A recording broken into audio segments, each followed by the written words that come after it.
So, my name is Laci Graham. I was the scholarship winner, and today I'm going to talk about some of the work I've done on disaster relief. I, I went down to Mayfield, Kentucky after the tornado, and Brayhitt County, Kentucky after the floods last year.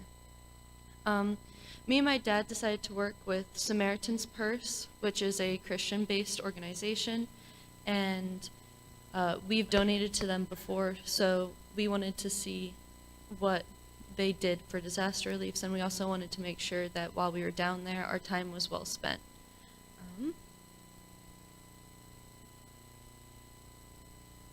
Maybe.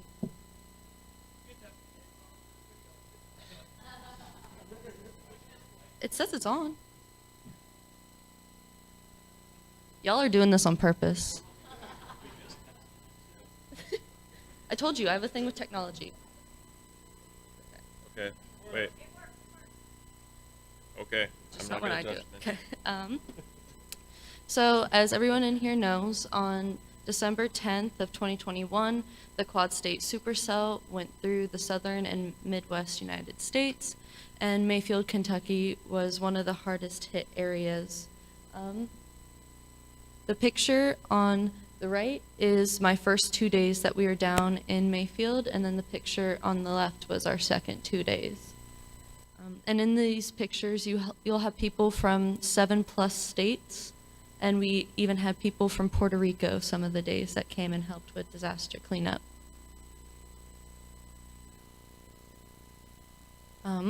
So the way Samaritan's Purse does tornado cleanup is you have people like younger kids or people who don't have as much physical strength.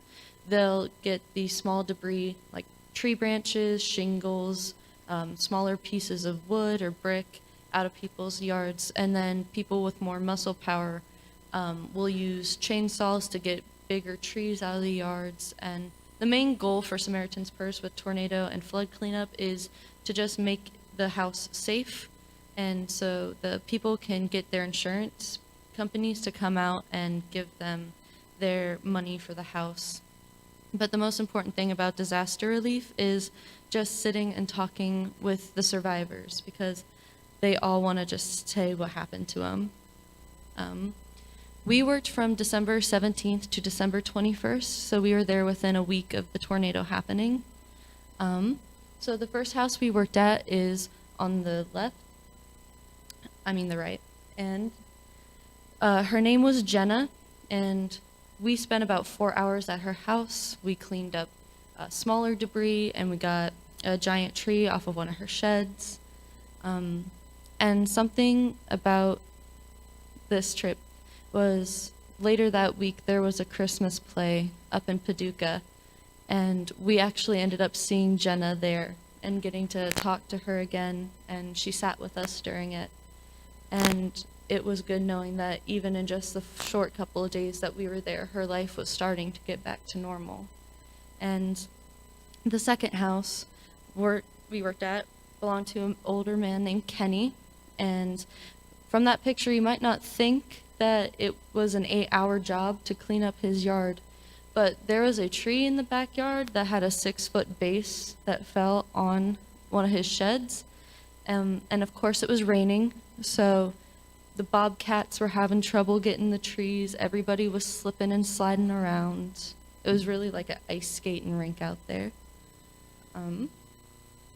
Our second day, we ended up working at 4 houses. We finished Kenny's house, and then we went on to work at Kenzo's house, which are the top picture in the corner there. We spent about 3 hours cleaning up both those houses at the same time, and something about Samaritan's Purse is they teach you safety. We go through safety training every morning, and we were as safe as we could. We moved the trees around. We cut down the trees safely, but stuff happens, and at this house, a tree actually fell on an electrical wire that was live, and I'm sure anybody who has been anything with electricity knows that it was a fun experience, because we all woke up immediately after that, because it fell down and it went pop, pop, pop, pop, pop, pop, pop, pop. Very fun memory. And then the last house we worked on that day belonged to a woman named Jamie, and she was just an elderly woman who needed help getting some smaller debris out of her yard. We actually took a break while we were down there, and we went down to Casey, Kentucky. And I don't know how many people have heard about Casey on the news, but it was believed that that was where the tornado retouched down after it crossed the Mississippi. It was a town of about 100 people, and they all lived in mobile homes. So it was completely destroyed, and we went to the emergency center that they had there and let them know about Samaritan's Purse and let them know that they could get help. And then we ended up driving from Casey back to Mayfield to follow the path. The next day we worked was the 20th, and this day was really rough. We worked on Cardinal Road, which is right behind the candle factory in Mayfield.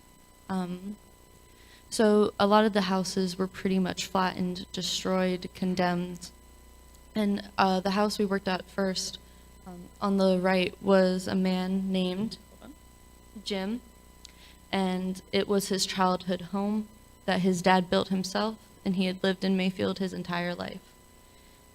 We ended up working there for 3 hours, helped him remove his garage and shed that were completely destroyed, and we had a tug of war with a tree, and the humans lost that one, but he wanted to talk a lot, and he loved telling stories about helping his dad build that house. And he told us that my daddy was the type of person where you needed 2 nails, he put 4.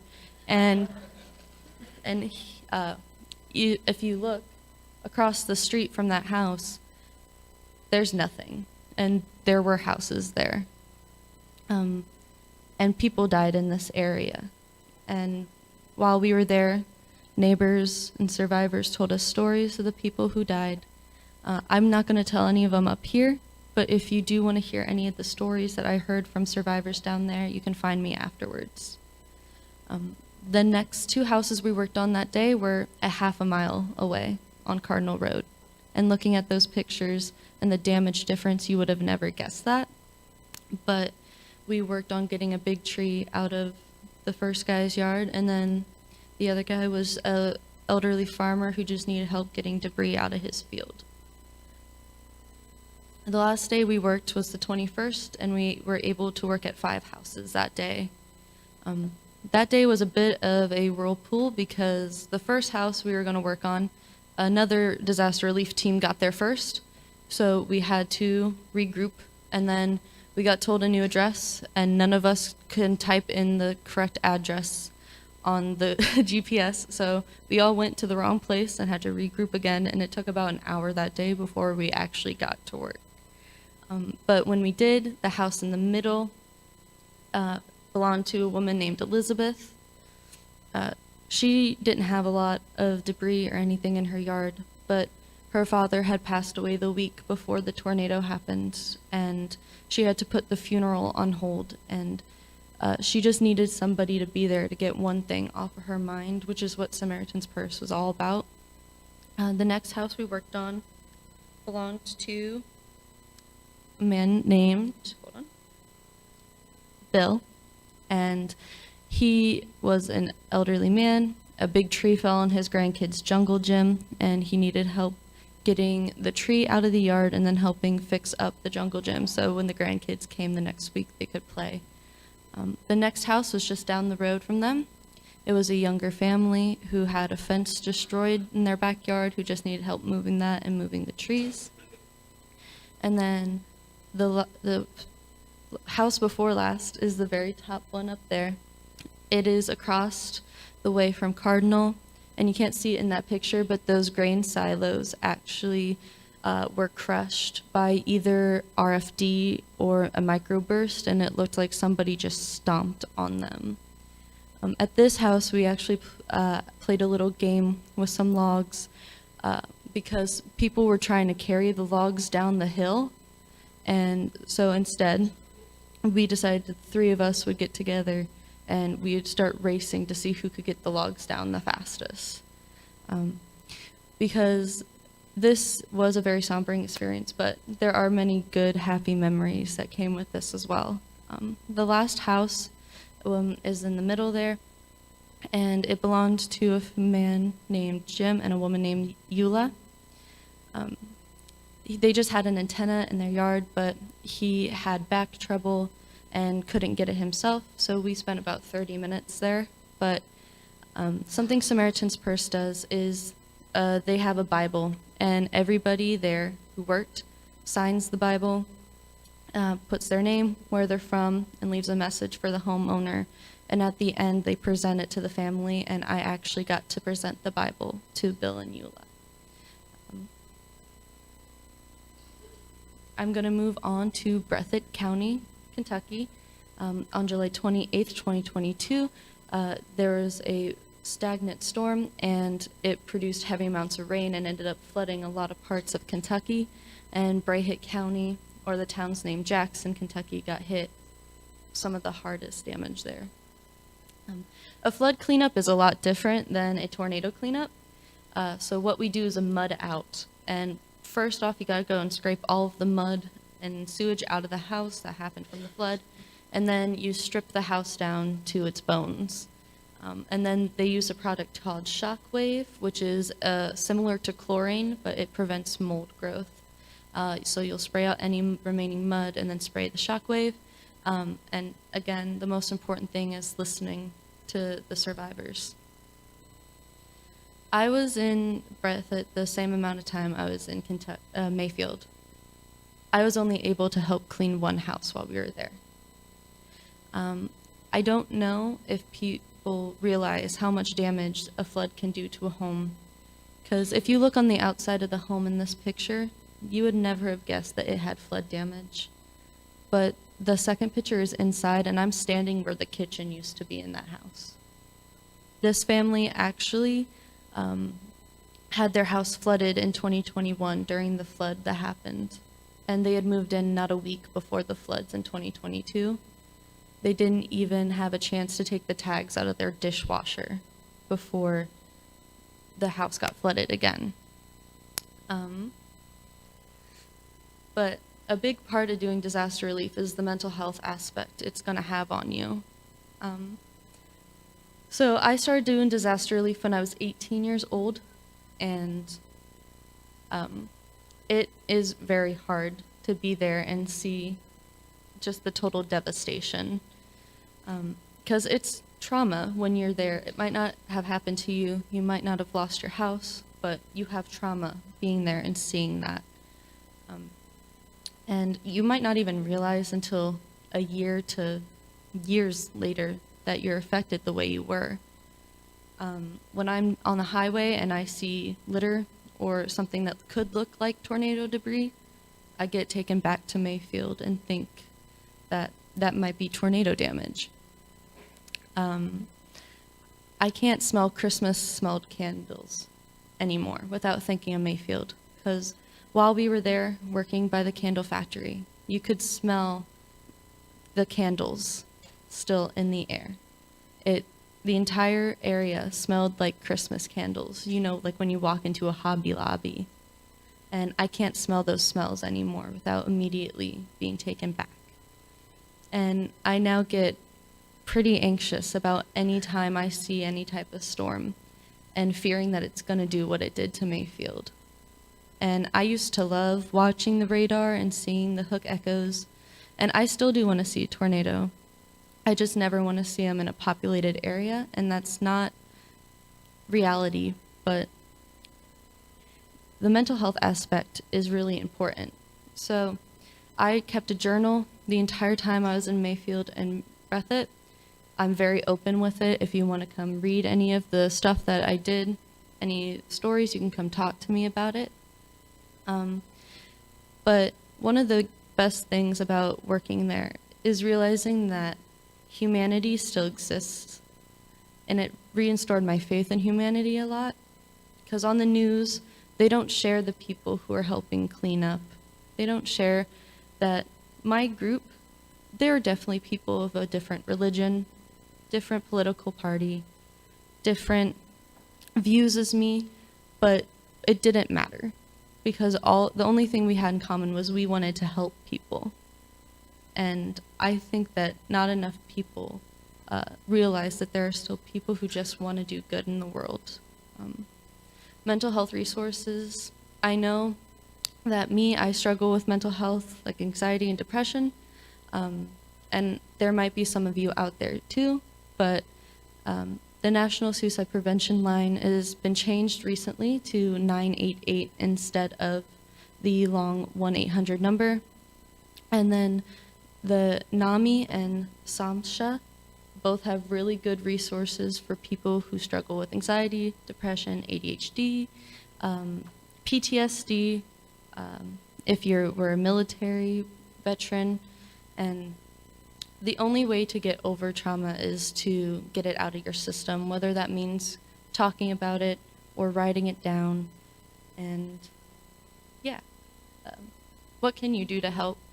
You can either donate money to organizations that you trust, and I have a list of them on the next slide, or you can donate your time like me and my family did.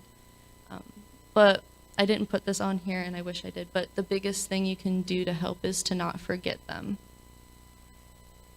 Because the news isn't going to talk about Mayfield, Kentucky, except for on the anniversary, but those people are still struggling every day. People in Casey are struggling. People who got affected by Hurricane Ian are struggling right now.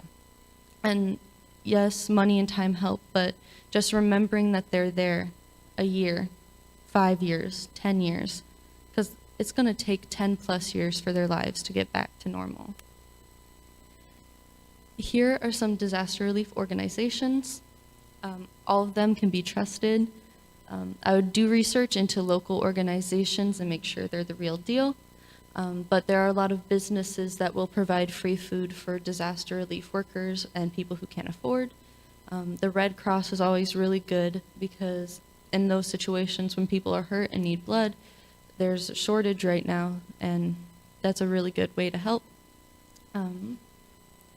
But that's it, and these are my socials, my YouTube, Facebook. I do have videos of some of the stuff I did down in Mayfield. If you do end up wanting to look, I have ground footage videos. And actually, our camcorder, we didn't realize until we got home, was recording on one of the days that we were working. So there's a video that's basically just our day working.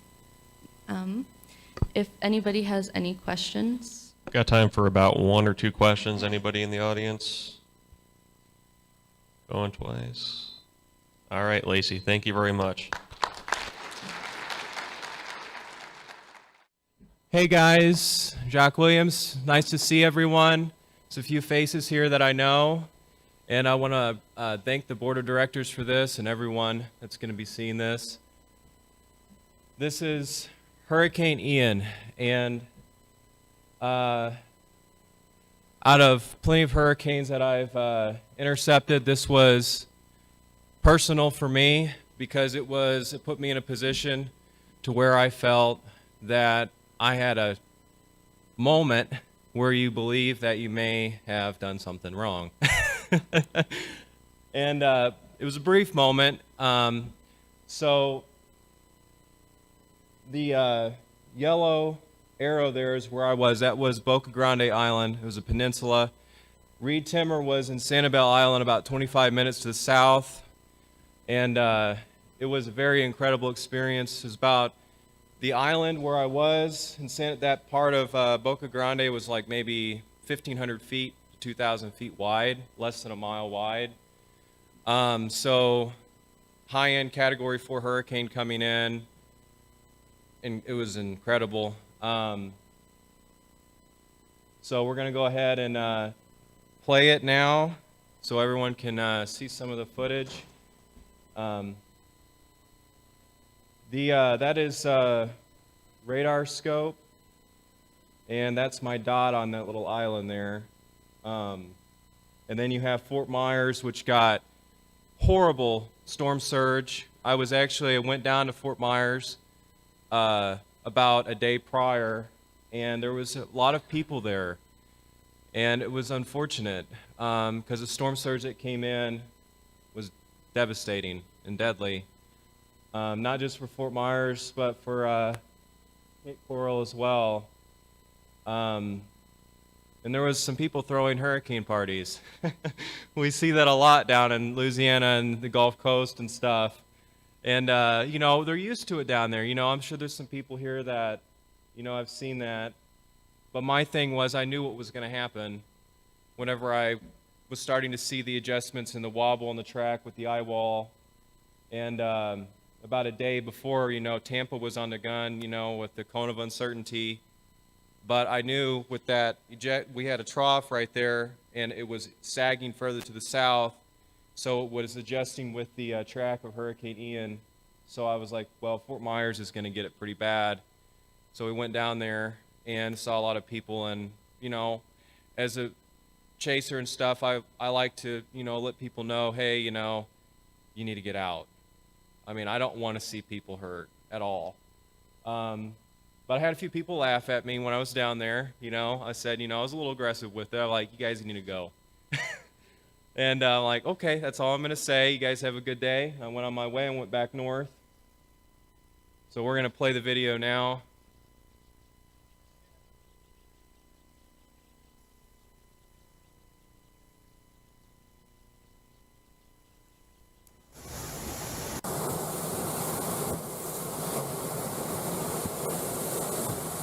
My God.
So the building, the last video was the storm surge. I wasn't concerned with. What was going on was there was mesovortices. I had about 30 to 40 mesovortices actually hit my vehicle.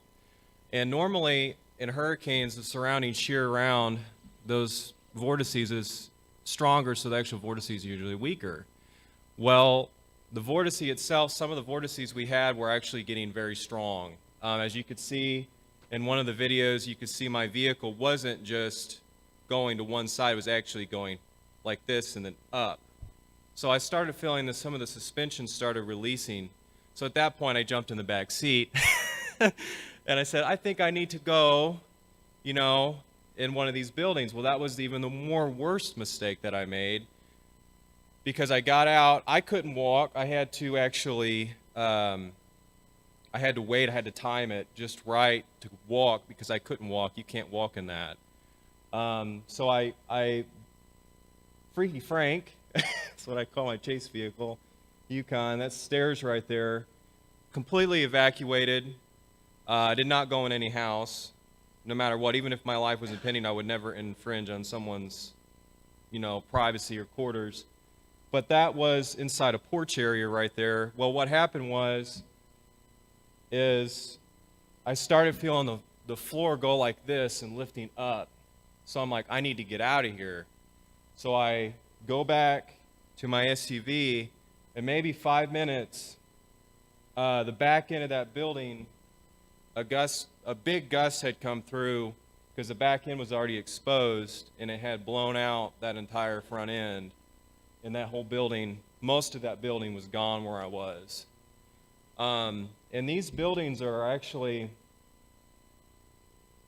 made to withstand these events. But to me, this was one of the most strongest hurricanes that I've been in out of Laura, Zeta, Beta, Nicholas, and a few other ones, few other, big hurricanes. And this island was very, very devastated. A lot of it, so if you go up to Northport, they had a lot of extreme damage and flooding.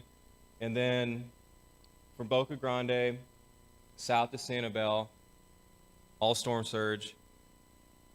North of my location there was all storm surge. And it was one I won't forget. And I recommend, if you're going to go with someone, hurricane chasing, go with someone who knows what they're doing. Because you can have storm surge way before the hurricane even comes in. It's back builds through the tributaries and bayous that comes in from behind you and can cut you off. This, I use a couple different skills. I use topography-based enhancements. What I mean by that is I'll use, my forecast, find a location that might be, orientated correctly with the hurricane with maybe a 10%, chance of an error. And then I'll use that to my advantage to kind of figure out where that water is going to funnel in with the onshore flow. And then kind of find out where the weak spots are within the topography itself to kind of figure out, am I in a good spot? And also another thing, for people, other chasers that might not know, I use a Garmin watch that's uses elevation. It's very accurate. So even if you can find a spot that's 15 feet, you can find very small isolated spots within an island that are actually kind of raised up, and that can make a difference. And I think there was some, this video is facing going out of Boca Grande, but if you go this way, that's towards Sanibel. If you take a left. And there's some multi-million-dollar homes on that island that did get damaged very heavily. I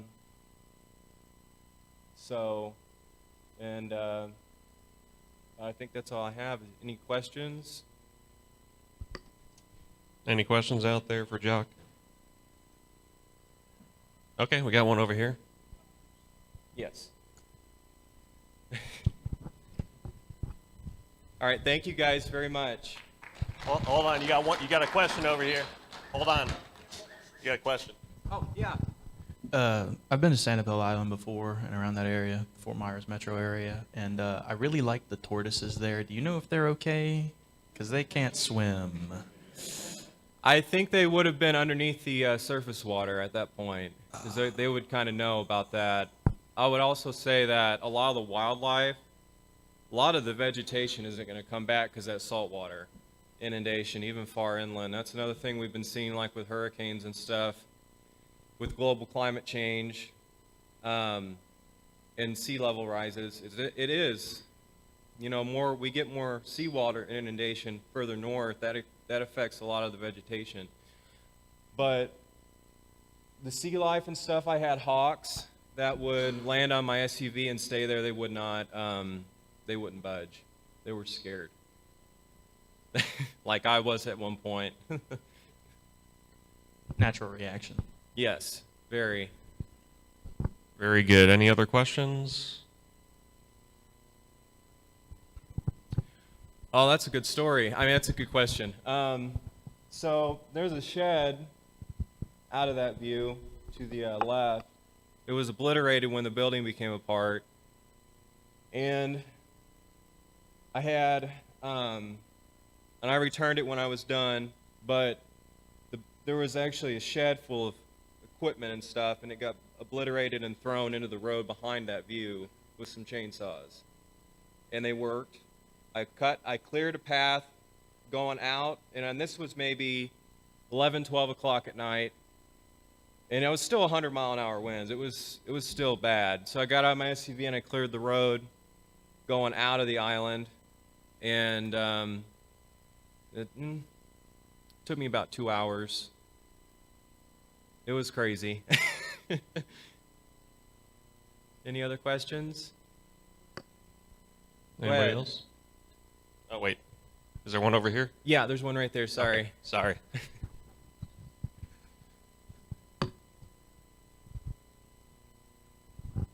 Are you in the eye wall of the hurricane? Well, what I usually do is we weren't in the eye wall, so to speak, with that. We were on the outer fringe, so it did a track wobble. So at first, a couple frames before that, we were going to be, the way it was positioned, it was going to be, we were going to be in the stadium effect, but it actually had a significant track wobble. I was kind of hoping for that because I'm more focused on the research side, so I wanted to sample 180 degrees of the northeast quadrant completely, around 180 degrees from the northeast quadrant to the southwest quadrant. So to answer your question, no, I wasn't in the eye wall itself, like in the stadium effect, but it was in the circulation. All right, thanks. And go. If you're interested in science, man, we need more people. All right, thank you. I think we're going to move on to our next right. presenter now. Thank you, Thank guys. you. Good morning, everyone. Thank you to everyone for being here to listen. My name is Petra Perez, and probably like most of you, I've been pretty obsessed with severe weather since I was a little girl. Dr. Howard Bluestein is my childhood hero. For our purposes, my bachelor's degree is pretty uninteresting, but I did get a certificate in weather hazards and preparedness from the College of DuPage recently. Their program is fantastic. If you're interested in that, you learn a lot of forecasting and just a lot about weather in general, and they're great. I did not get out chasing much the last year, so that's why I went with this topic instead. My excuse was I was about 5 months pregnant at the height of tornado season last year. But I did get out once. I batted 1,000 for tornadoes. I went out one time and I saw one tiny tornado. So this picture was taken on April 29th out in Harrington, Kansas. And in retrospect, obviously we probably all wish we were in Wichita, but this was really cool, and I'm glad I was able to get out there. And kind of when everything kind of wound down for the night, and I drove back home to Kansas City in the rain, as many other chasers did. And unfortunately, very tragically, as I'm sure many of you are aware, we lost 3 chasers that night. Nicholas Nair, Gavin Short, and Drake Brooks, 3 young OU students, died in a car accident on their way home. And, that really hit home for me because I had been out there, I didn't meet them, but, we were all out there chasing the same storm, driving home, at the same time. And then a couple of weeks later, we lost Martha Rodriguez in an accident as well. So it was a particularly deadly year for car accidents and storm chasing. So safety's been weighing very heavily on my mind. I lost my own husband in an accident on December 20th of 2021. And it's, safety has been heavily on my mind, like I was saying. Your life can change on a dime. You can be, on cloud 9, everything is great and wonderful, and then you have the worst day of your life. And having known and loved my husband, what a wonderful person he was, I don't know most of you at all, but I don't need to know you to know that you are special and an individual and you have a lot to share, and how tragic it is when a life is cut short. So for me, everyone has different chase objectives, obviously, and different experiences, but for me, safety absolutely has to be number one, because I'm the only parent my kids have here anymore, but I don't want to give up what I love and what makes me feel really alive. And I do actually really enjoy driving. It's sort of, kind of the ultimate expression of freedom, and tornado chasing is kind of the ultimate adventure. You walk out the door in the morning, you don't know where you're going to end up, and it's amazing and it's beautiful.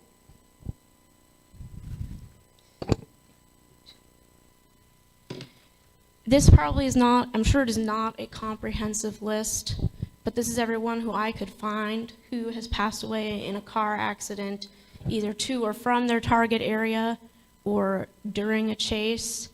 I'm sure there are more, unfortunately, but that's everyone I could find.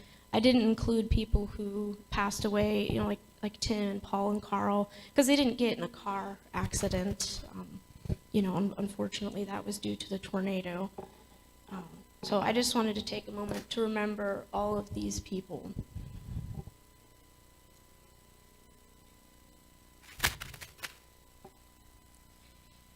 Each of us has about a 1 in 100 chance of dying in a car accident over the course of our lives, and some of us spend a lot of time in the car. So we play with those odds a little bit more than, say, our odds of dying of cancer, maybe. And I took the 12 incidents and I kind of broke them down by what was probably the biggest factor leading to them being fatality accidents. It's for scientific purposes it's a very small sample size, but for our personal purposes it's way too large of a sample size. But I thought that there could still be something to be gleaned from that. And as you can see, more than half, you have collisions with animals and collisions with semi-truck trailers.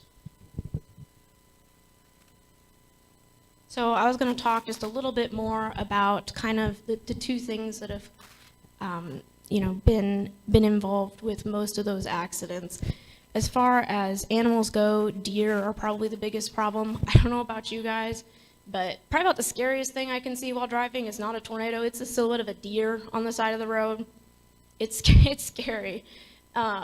You gotta slow way down anytime, there is an animal, but especially bigger animals like deer, and, out some places you've got, bison and things like that.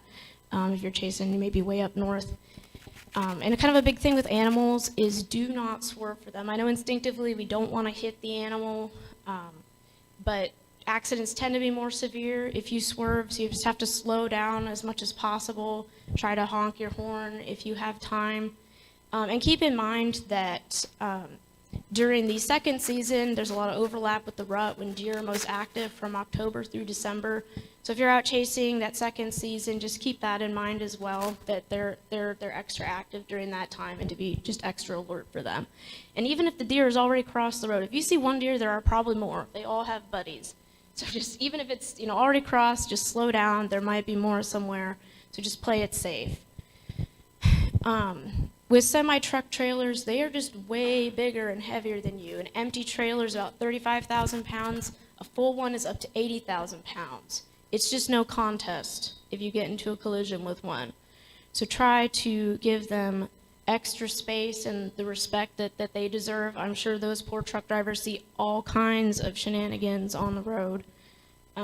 I try to, if I'm on a 3-lane and they're in the right lane and I want to pass, I try to get all the way over to the left lane just to have that extra buffer and give them space and they're not stressing out about where the heck I am as I'm going past them.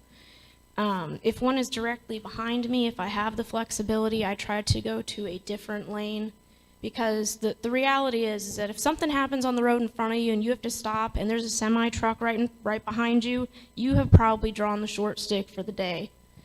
I remember driving back on I-70 from Denver once, and the highway had been closed for fatality accident. Once it opened back up and I got to that area, what had been a car bore a much closer resemblance to a crushed soda can on the back of a tow truck. I mean, it was just a crushed accordion of metal, and there is no surviving that. And it's really tragic. So we just have to be extra careful and mindful of vehicles that are just much bigger and heavier. They take longer to stop.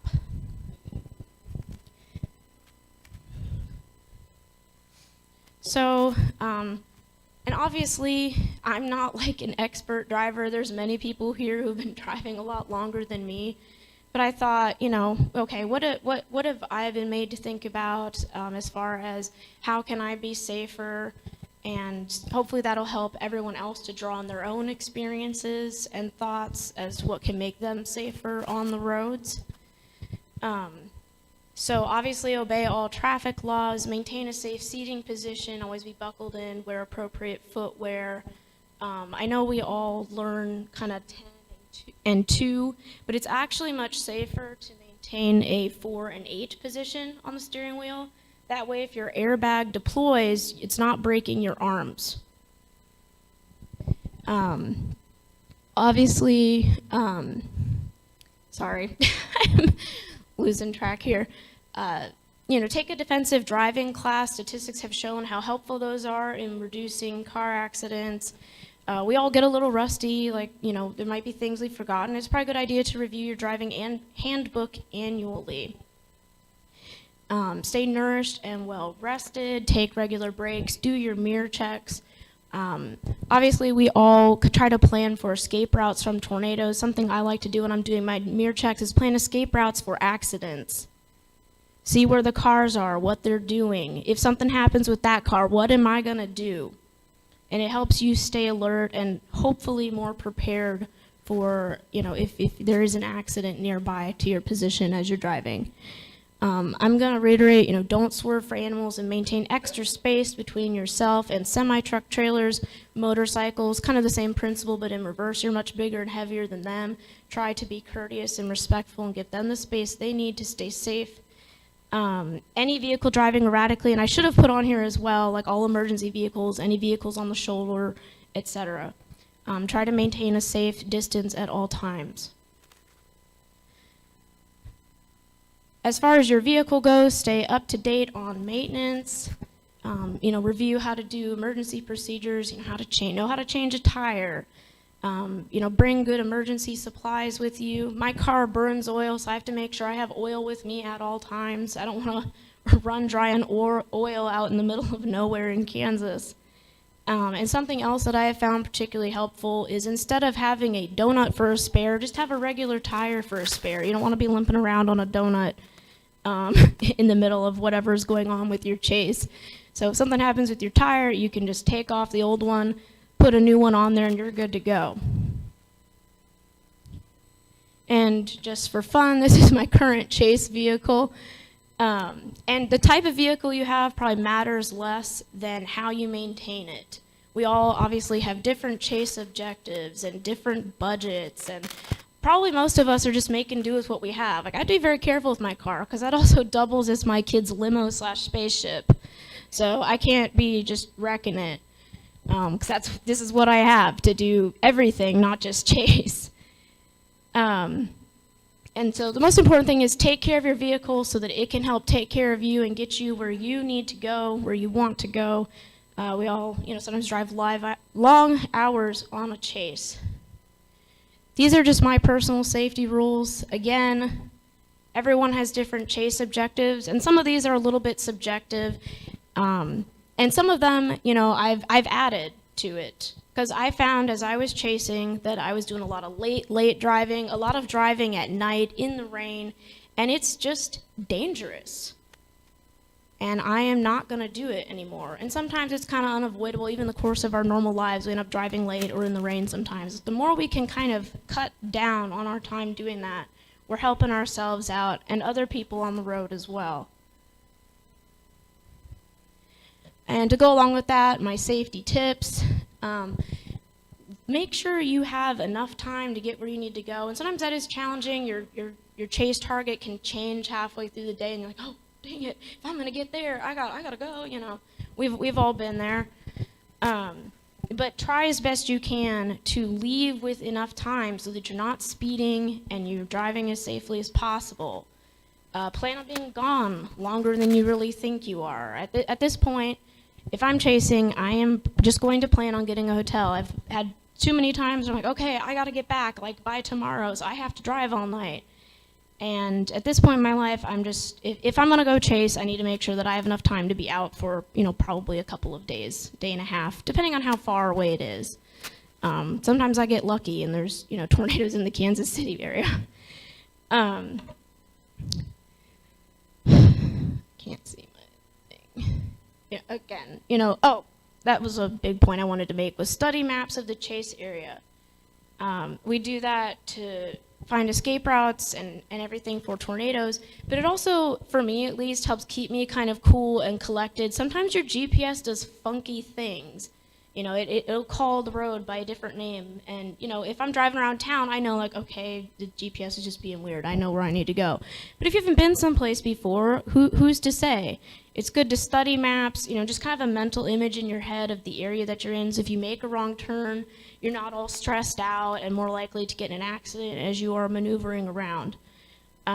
Some helpful things to have: sunglasses so you can drive even when there's a glare, safety goggles so if your windshield does get broken, you can put those on and keep driving, hopefully. And stay organized so that if you do have to pick something up while you're driving, you're not rummaging around and taking your attention away from the road. You can just grab it. You know how your console's organized. And to hopefully end on maybe a slightly lighter note, choose a chase partner carefully. Obviously, chase partners can be extremely helpful. They can also be a bit distracting. My late husband was deathly afraid of tornadoes, but he loved me, so he came out with me a couple of times, and it was great. He was really calm, good navigator. It was wonderful. My mom is an intelligent woman. She is a West Point graduate. I thought, okay, good candidate. I don't really know that many storm chasers in Kansas City. This is kind of my first foray into the wider, chase community, actually interacting with other chasers. So I took my mom with me out towards Lawton, Oklahoma in October of 2021. And I could tell as we were going through the day that she was getting a little more nervous. Cumulus clouds starting to come. She's like, what is that? I'm like, it's just scud. We're okay. And then the only tornado-warned storm started going over some mountains with one windy road, and I took one look at that and went, no, I'm not going in there. We'll head south and see if anything happens. And nothing happened with, no more tornadoes. But as we're driving, and there's like kind of a gust front coming through from a different cell, and I'm driving, she's filming and looking out the window, and all of a sudden, she's like, what is that? I'm like, I don't know, Mom. I think it's just some dust. There's some outflow going on. She's like, no, there is bleep in the air, like a bleeping cow. Turn it off? No. Okay. And I'm like, what? I can't really see. I'm driving, but all of a sudden I'm driving much faster than I should be because I'm taking her word for it. I'm like, well, maybe I totally miscalculated and we're just about to die. I don't know. Because she was filming, there is video evidence of some very benign dust. There are no cows, nothing. Like, where are the cows, Mom? That's an inside joke now. Where are the cows? Anyways, to say the least, that was a little distracting and nerve-wracking. I thought I was being safe, and then, according to my mom, we were about to die. And I don't take her chasing anymore. So. Anyways, I just want to say thank you for letting me talk to you this morning. And I know we started out with safety a lot, and I kind of wanted to, it was just the thing that came to my mind that I wanted to speak on because it's, pretty personal to me at this point. I mean, I'm glad I was in the back the other night for those police videos because my husband was not a police officer, but I do have to comfort my children for their father who is not coming back. And none of us are immune to it. So please, tragedy can strike at any moment, and I don't want that to happen to you or your families, at least not as a result of storm chasing, please. So just keep safety in mind, and thank you very much. All right, we got time for a question or two. Anybody have a question or two? Okay, over here. Oh, thank you very much for that message. Sorry, I wasn't really expecting questions. Oh, but. If you can't answer, that's fine, and maybe somebody else in the audience can too. But I really want to just thank you for your message. I lost a chase partner, Fabian Guerrera, back in 2009. He was swerving to avoid a deer on I-80, And so yeah, it's really important to put that up there because that's to me the most dangerous part of chasing is just the driving. And I was wondering if, along when you were putting this presentation together, if you had any insights or thoughts that you came upon about deer whistles. I've read in studies, or I saw articles that cited studies that say they don't work, and so I was wondering if you had any thoughts on that, or maybe if there's law enforcement or doctors here who had anything to say about that too. So. Yeah, I don't know if there are any law enforcement people here who'd like to answer that.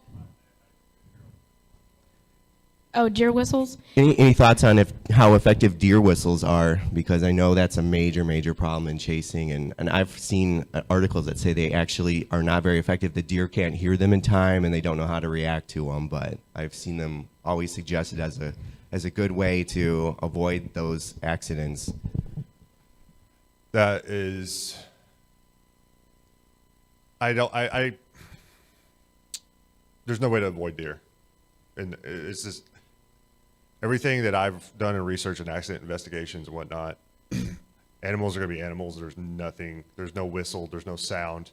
Actually, there's an evidence that with your lights and your certain sounds of your vehicle, they're attracted to it. There's a reason they run across, and doesn't matter. They don't know if it's the sound of the tires or just the wind pressure. They're not. I mean, there's tried to be researched, but no, the deer whistles.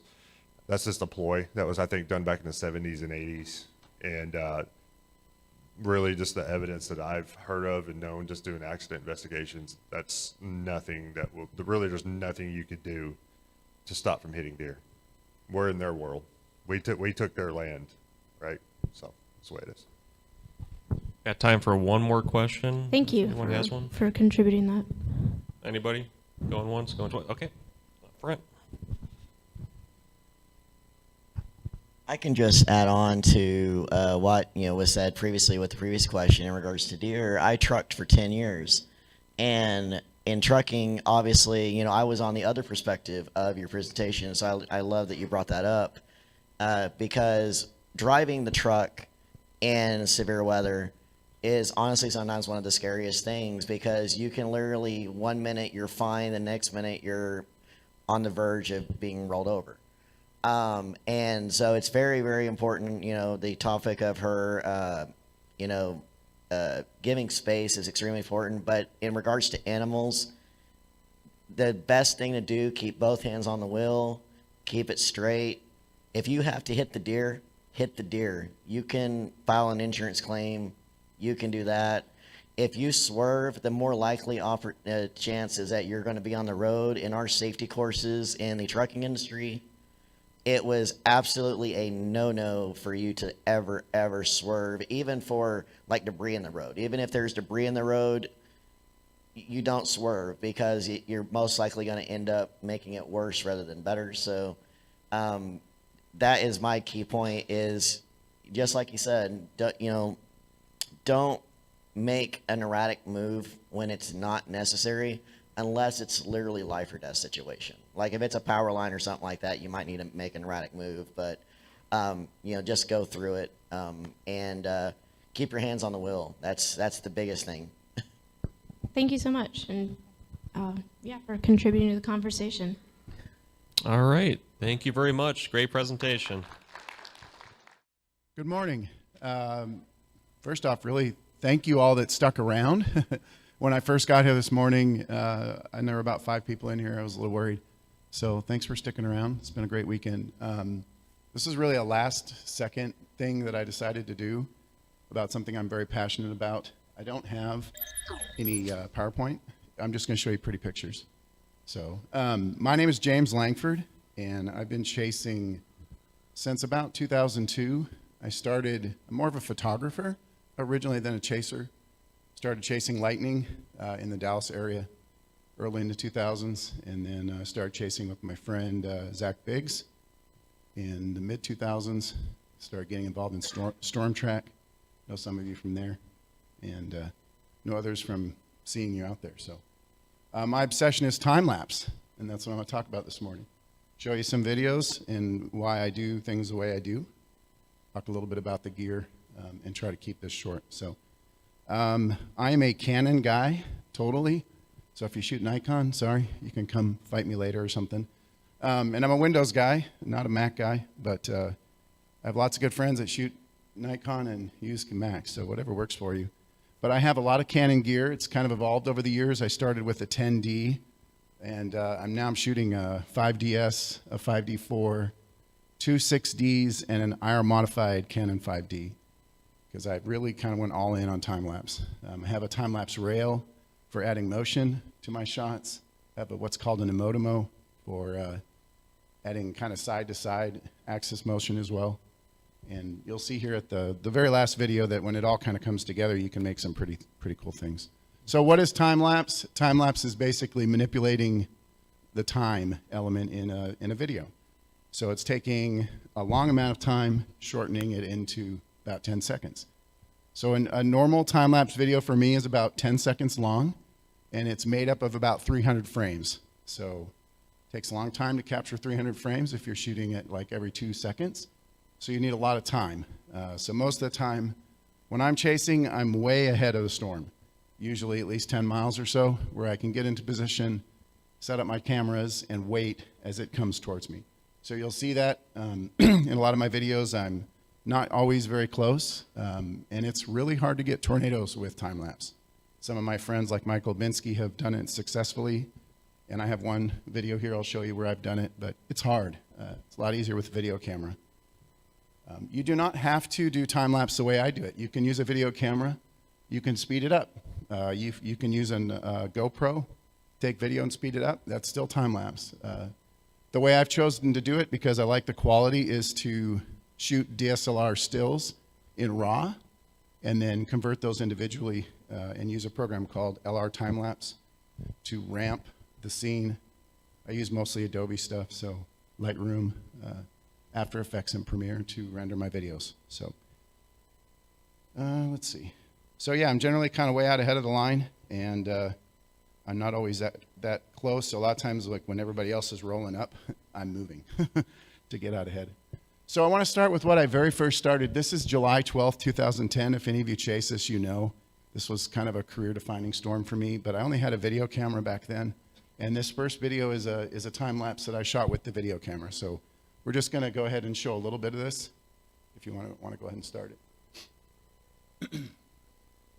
This is Windows Media Player rendering.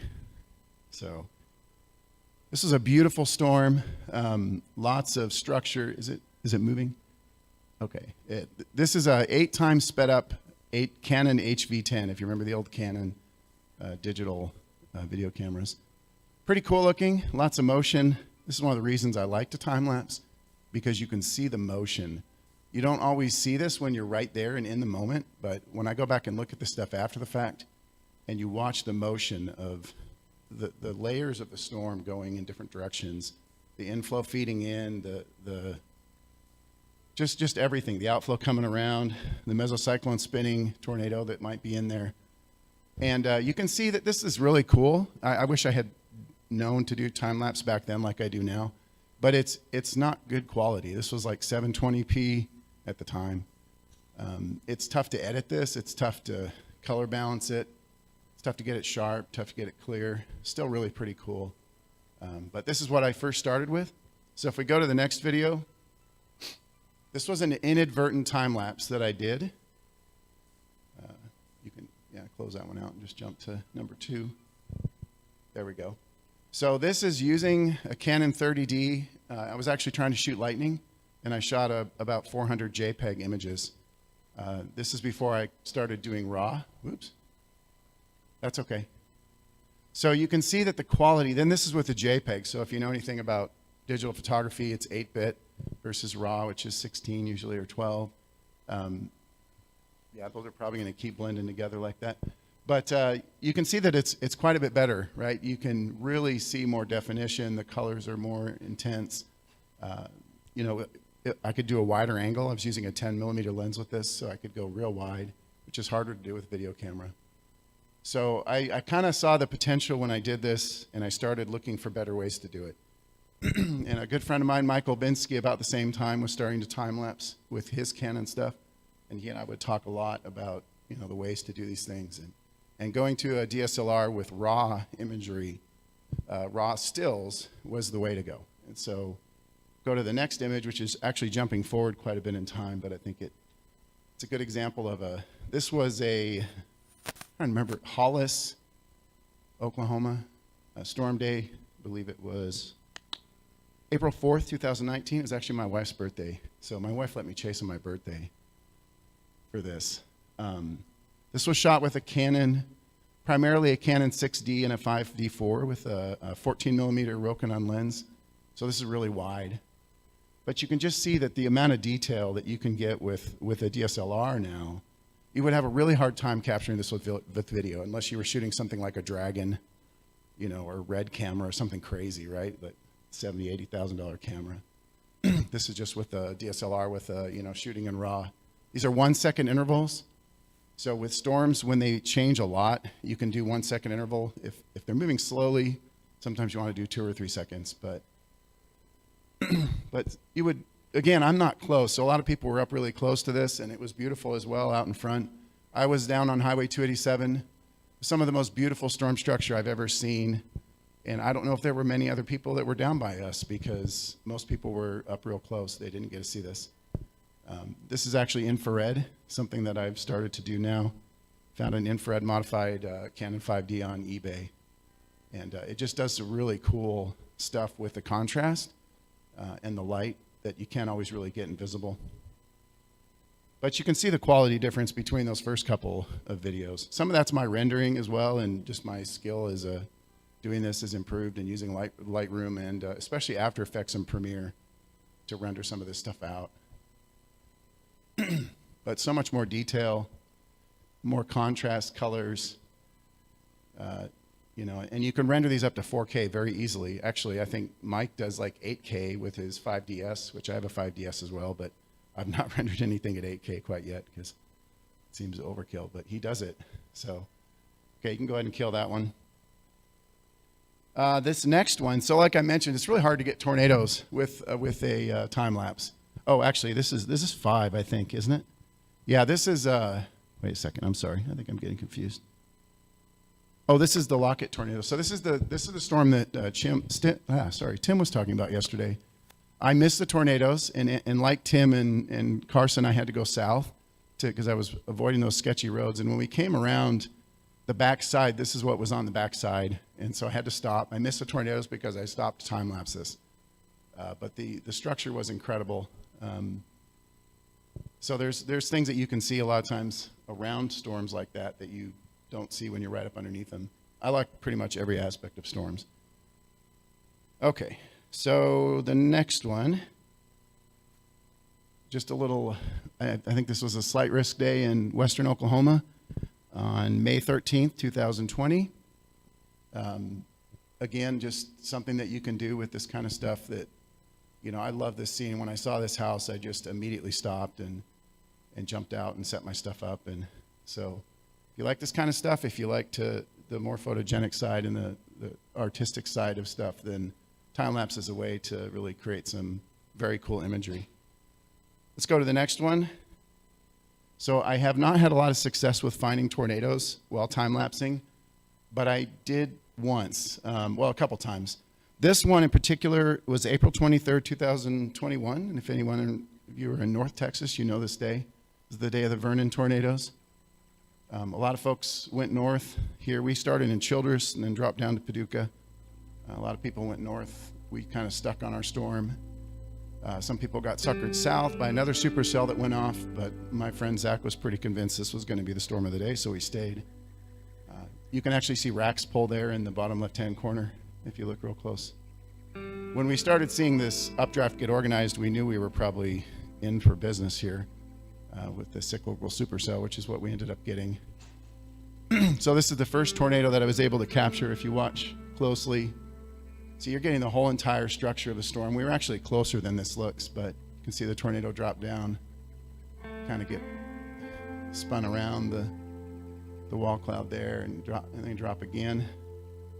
And then this is, I threw a longer lens on, so this is a 24 millimeter lens to get a closer view as this came down again. Beautiful storm, beautiful tornado. for me, this was like a career day because being able to see the tornado and the structure and everything else was just ideal. You can go ahead and stop that one because the rest of it's just kind of still photography from that day. But it took a lot of work to get into position to have time to get 300 frames, right? 300 frames, 1 frame a second is 5 minutes. So those of you guys that are chasing, how often do you have 5 to 10 minutes to stay at one spot? You know, when you're in the mode and you're trying to stay ahead of the storm, it's hard. So that was fortunately something that I was able to do. So this last video is kind of a compilation of stuff. You may have seen this online because it kind of went around, I guess. By the way, I don't really make any money off any of this. This is, for like a lot of you, it's just a passion for me. I'm a network engineer at NetScout for a profession. This is a hobby for me, but I love it. So just like you guys, I'm driven by the passion to pursue storms. So again, my name is James Langford. I'm going to leave with this last video, which is about 4 minutes long. And if you ever have any questions, I'm on Facebook. Come up and talk to me, whatever. So we'll just leave it with this. And this is for about 8 years worth of chasing for me. So.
So there you go.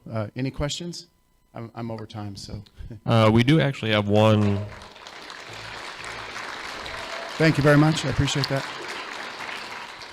We do have one question from our online stream. They want to know, what lightning triggers do you use? I don't use any. Okay, that answers that. So the great thing about time lapse is you shoot continuously. So if you're shooting a 1 second interval on a 10-second exposure for a lightning shot, you're going to have lightning all the time. If you're using daytime, some friends that I use them, I think it's called the Lightning Trigger 5, guy out of Colorado that makes it. Maybe it's the 3, I can't remember, but the 4, there we go. That's been spoken very highly to me, but I don't use one. And for the interest of time, we'll take one more question, at least with the microphone, but you'll be available for questions afterwards? Okay. One question, anybody? Okay.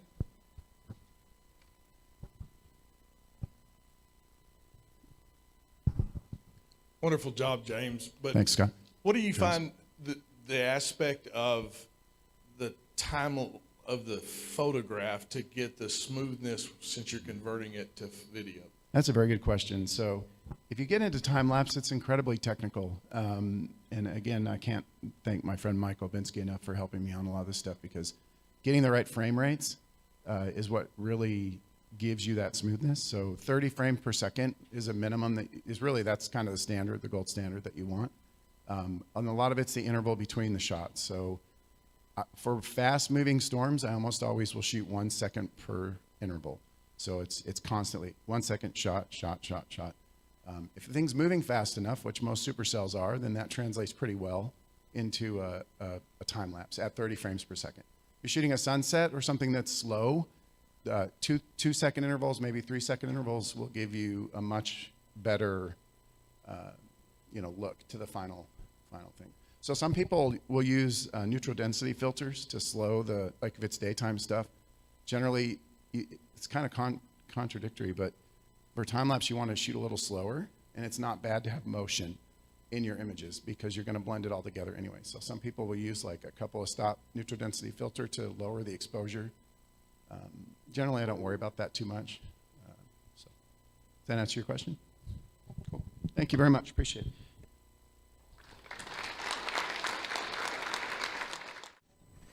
This came to be a passion of ours shortly after the El Reno, Oklahoma tornado. Blaize Edwards here and I thankfully survived. It was a close call. It was a close call for a lot of us. But we got out. We found out about what happened to TwistX shortly after that. We had we were very fortunate to meet them not 5 days prior. Finally meet them in person, connected with all of them. I gave Paul Samaras a hard time because he ruined Halo 4 for me. And I told him I was going to ruin Halo 5 for him when it came out. And I unfortunately never got that opportunity. But Paul was a great guy. Tim was encouraging us to, kind of coordinate with them because we also had a passion for wanting to do some research and some science and some data. And after they passed away, we got the feeling that we couldn't just let their dream end. We couldn't let the mission end. Probe work is hazardous. It's very hazardous. It's very dangerous. And we're going to go over some of that today, and kind of try to give you an insight into why we're doing what we're doing, how we're doing it, and the future of our probe program and what we hope to, encourage others to do with data and science and research. Which I just covered all those points, so we're just going to go over kind of what we're doing here. So who are we? We're not well known. We're kind of out of the woodwork a little bit, but I'm, like I said, I'm the mission leader of Convex. Blaize and I founded it together. I'm the driver of Probe 1 of our main mobile mesonet vehicle, and I'm also the probe engineer. So I'm working with metal shops. I'm working with CAD designers. I'm working with people who can, who can make better sense of how to engineer these things than I can. I just kind of go to them with the idea, and they make it flesh. They make it reality. I don't know if any of y'all know Randy Hicks of Outlaw Chasers. He's the one who initially designed our first probe, and we took that design and went from there. We now have 4 of these, soon to hopefully have 8, and hopefully going to debut a new design either later this year or next year. Yeah, it works. My name's Blaize Edwards. I've been chasing since 2009. I saw my first tornado when I was about 7 years old. My sister and I were outside watching the storm, and we heard the tornado coming through the trees. I lived in southern Indiana, so you couldn't see the tornado, but you could definitely hear it coming. And my sister picked me up and carried me inside and threw me into the bathtub, got on top of me, and my mom didn't know where I was for about 5 minutes because my sister was on top of me in the bathtub as the windows were breaking and the tornado hit our garage and our house. Then another tornado hit my town in 2006 that I actually got to see after I came back from helping out with Katrina relief. But I am the assistant mission leader. I drive probe vehicle 2 on the bigger days. Generally we have 1 mission a year where we have everybody in our team, all those guys come out and chase with us. Sometimes more people will join us. Some years, not all of them can join us.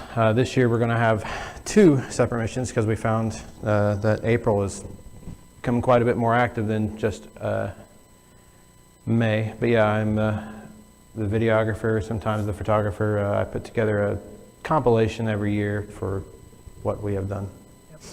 And in the middle there is Brandon Feaster, United States Air Force. He is our crew chief, as we call him. He kind of takes care of our vehicle maintenance, things like that. He's changed an alternator in my truck in 10 minutes before.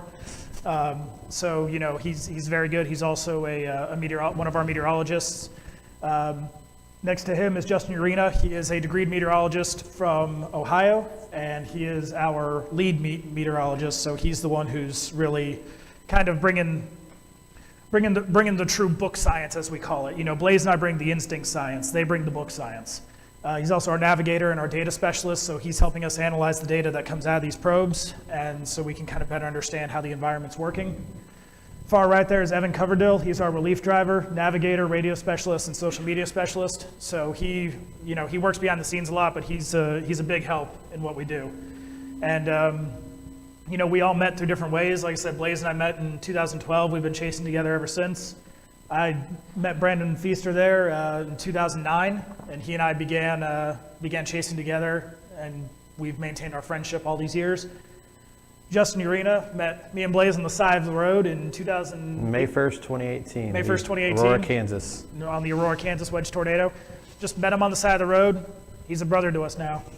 And Evan Coverdale, you knew him beforehand, right? Yeah, we met him at the Indiana Severe Weather Symposium. Yep. Yeah. So, you know, you meet people that you don't ever expect to be in your life for the rest of your life. But, you know, we're all brothers. You know, we're all in this together. And never thought that I'd be so close to a lot of these guys. So why do we do what we do? How do we do it? And what information are we trying to gather? Well, that right there is the Selden, Kansas tornado. That was our first direct intercept on one of our probes. Probe recorded like an 11 or 12 millibar pressure drop, but it was very quick. It was over, you know, a very, very short time span. Our analysis led us to believe that the wind speeds were about 110 miles an hour, and sure enough, I think that's what the maximum wind speeds were rated afterwards. Yeah. We turned over our data to OU, to Howie Bluestein, because they were out there with Raxpol at the time. And we turned it over, and they put our data in concert with Raxpol. Every little bit that we can get helps. We're not trying to solve the puzzle. We're trying to add a piece to it. We're trying to contribute a little bit. You know, there's no solving the puzzle of tornadoes and tornado formation. But if we can add one little bit to somebody out there who can make better sense of the data than we can, who can plug it into a computer, who can put it into a new model, it's worth it. This is our mobile mesonet data from the Selden tornado. White line indicates wind speed, blue line indicates temperature, and the orange line is humidity. And you can see how when the wind speed increased dramatically on the southern side of that tornado, the humidity dropped. Temperature, you know, not a big fluctuation. But we again turn this data over to people who can make better sense of it. This was the pressure trace that we recorded from Selden. And it was just so amazing to pull this data after so many years of work and to see that. I mean, it looks like a tornado. It was amazing. And so yeah, that pressure trace is over a couple of seconds. You know, that's maybe from the time it starts dropping to the time it starts rising again, that's maybe 20 seconds. So you can see how quickly it dropped and how far it dropped. And this is kind of the engineering process that we go with. You know, again, we start with a CAD file, start with a 3D representation of what we want to build. We then do the brains. That little thing right there is called a Raspberry Pi. It's a computer that is half the size of a credit card. And that records everything we need right now. Right now, these probes record pressure, temperature, humidity, key factors, key building blocks in tornadoes and thunderstorms. You know, we weld these things ourselves. You know, we've got a network of structural engineers who help us out on their own time. We build these things ourselves. And last year, we finally debuted our first fleet of these probes, 4 of them. So where's this data go? What do we do with it? Again, we're turning this over to whoever can use it. You don't charge for data. Let me ask you all something. I saw yesterday a lot of vehicles outside with weather stations, anemometers. What do y'all do with that? Do y'all use it? Do y'all report it to the National Weather Service? Do y'all use it to just have something in your vehicle so you can see what's going on? Or are they up there for show? I'm not judging. But if y'all are out there and you're gathering this data and you're logging this, put it to good use. And that's what we're trying to do. We're trying to build a database of as many people who want to contribute their information. Because you're already out there. You're already by the storms. You're already by the tornadoes. You rig something up on your vehicle, it takes 5 minutes to log that data and to send it off. So we're trying to build a database that we can send to universities, to structural engineers, to scientists, again, to people who can make better sense of this. I'm not a scientist. You know, I have no degree. I can read the data that comes out of these probes, and I can understand what it means. But I can't put it to any more use than that. Somebody else out there can. So Oklahoma University, you know, NCAR, anybody who can make better use of it than we can, we get it to them. And we don't charge them a thing for it. I mean, hazards. This whole, you know, a lot of this summit has been about hazards. So yeah, we face every hazard out there, including getting in front of these tornadoes and deploying these probes. You know, we're very careful, as careful as you can be when you're doing this, because we've seen what happens. We've learned our lessons as best we can. And, you know, it's crazy. Most of the damage that occurs to my vehicle, not his. But until this last year, we finally got even on that. But, you know, so giant hail. That was my windshield in April. Flat tires. We blew a tire in front of a supercell. We had 10 minutes to change it and get out of there in time, and we did. Our probe got run over on May 4th in Texas. This thing was on the way off the side of the road in the grass. Somebody not paying attention, swerved way off, ran it over. Probe survived. Camera didn't. You guys have to pay attention to what you're doing, not just, you know, because of the story, because of other drivers, because there are people out there trying to do these things. That could damage somebody's vehicle. You know, we try to deploy them as safe as we can, way off roads, making sure that they're not in the way of anybody else. But, you know, it's dangerous work for us, and it's dangerous for y'all. And rain-wrapped tornadoes, down bottom right, that thing was giving us major El Reno vibes in 2020. You know, we couldn't see it, but we knew it was in there. We weren't going in. We're not deploying on these things unless we can see them. We don't do nighttime deployments. We don't do nighttime ops. I don't. You might. Yeah, November 29th, that was our last deployment. I actually deployed a probe in, what town was that? It was in Dixie Alley. It was in Mississippi. We submitted the data to the National Weather Service down there, and they were very, very thankful for it. Yeah, I called NWS Jackson, Mississippi, and I said, hey, we deployed a probe on a supercell, tornado warning supercell. You want this data? The guy stopped on the phone for a couple of seconds, and I had to make sure he was still there. And he said, you did what? I said, we got a probe out, we have data, do you want it? And before I could finish that sentence, he was just saying, yes, yes, please send it immediately. You know, because they were sending survey teams down there, so they want information.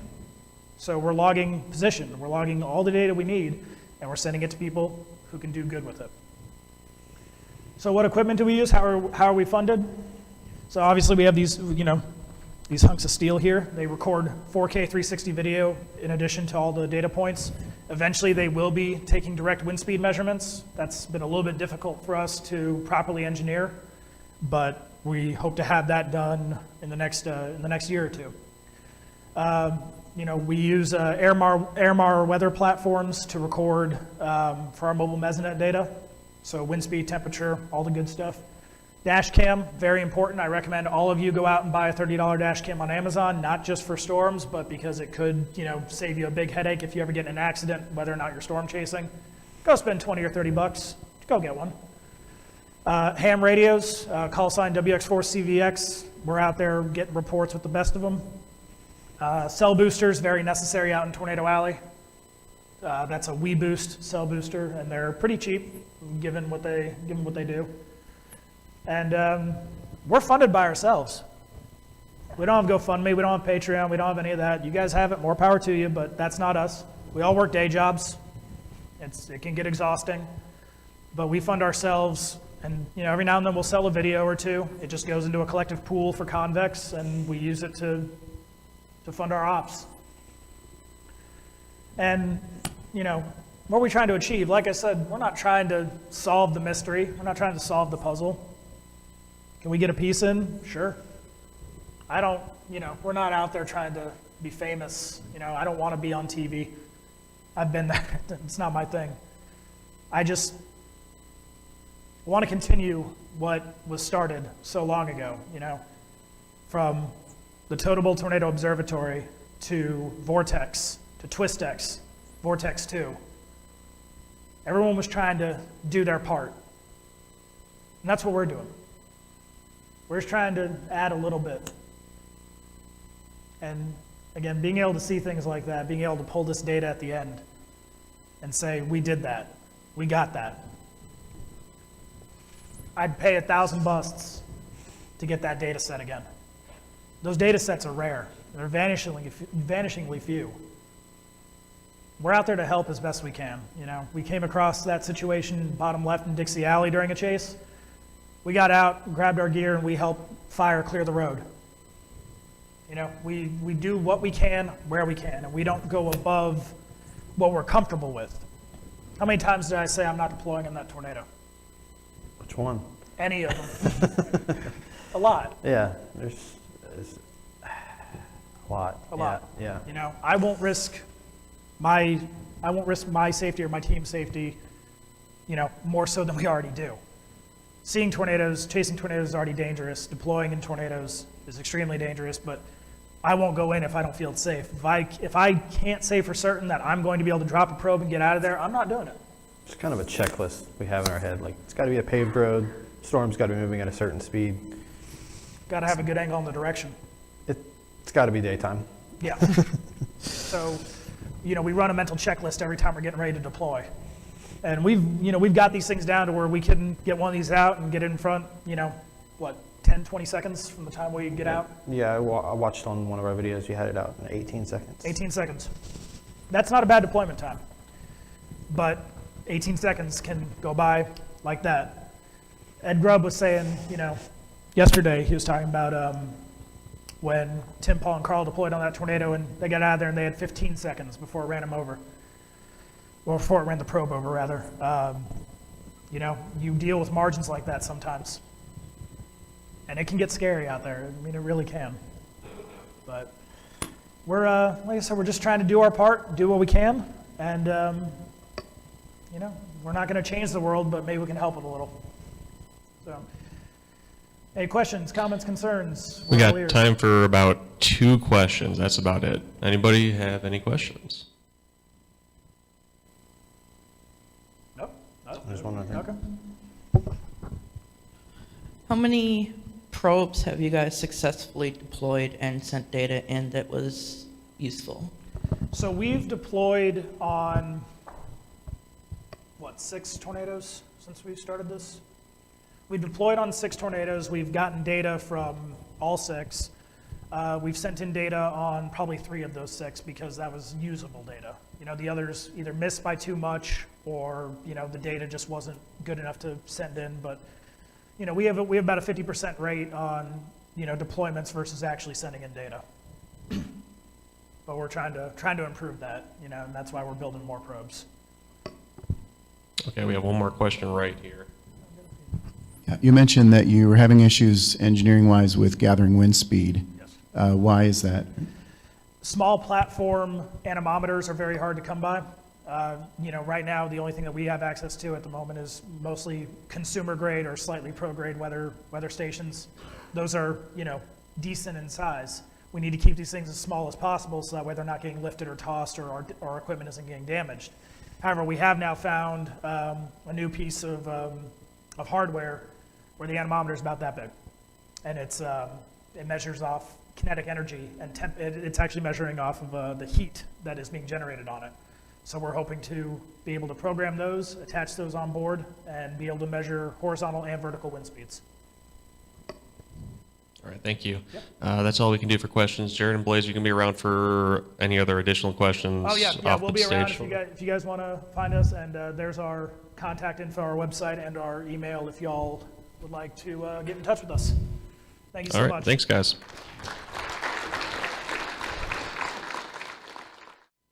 My name is Hayden Lester. This is my friend Ashley Maybiel. We go to ULM. We are students there, atmospheric science students. And I made this I finished this at 3 in the morning. So this is kind of what I thought was funny then, but I'm a changed man now. I went to sleep.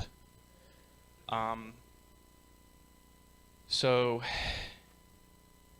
what is the best storm chasing vehicle? I have credit for Gabriel. He didn't do anything. I'm just kidding. The Tornado Intercept Toyota. Read that. Oh, whoops. That is Pecos Hank. He's my dad. I'm joking. No, that's not what this is about. I want to do something a little bit more interesting than that. Oh, I didn't know I put that animation in there. Dixie Alley versus the Plains. A brief overview. I want to give a brief overview. I want to say why many people are saying Tornado Alley is shifting. It's not. Pros and cons of chasing in Dixie, and setup patterns in these aforementioned areas. So, is Tornado Alley really shifting?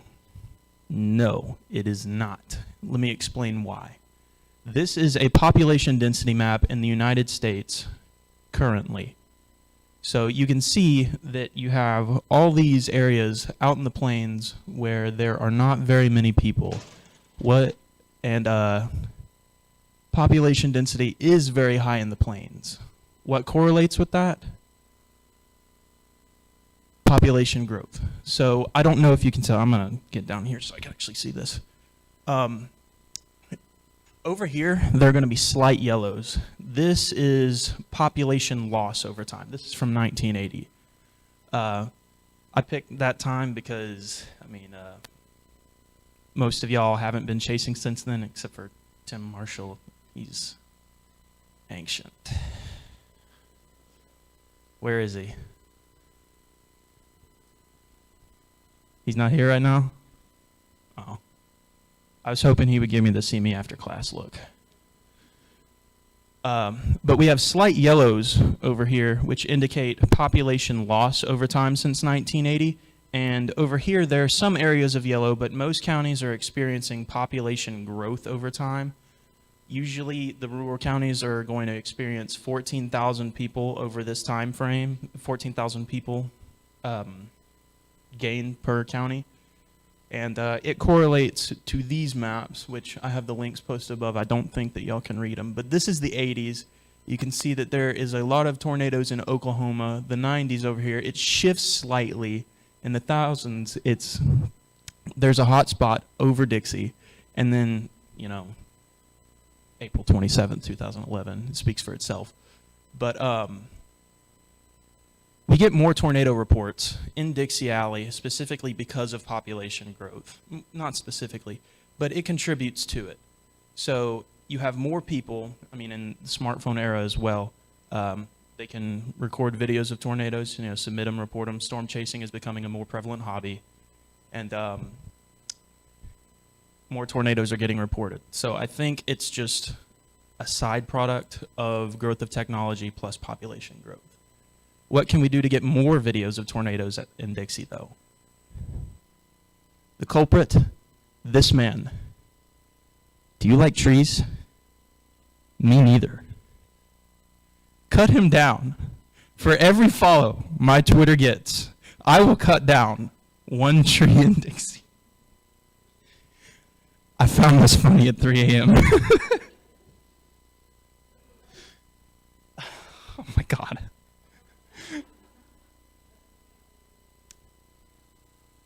Pros and cons of chasing in Dixie. Pros.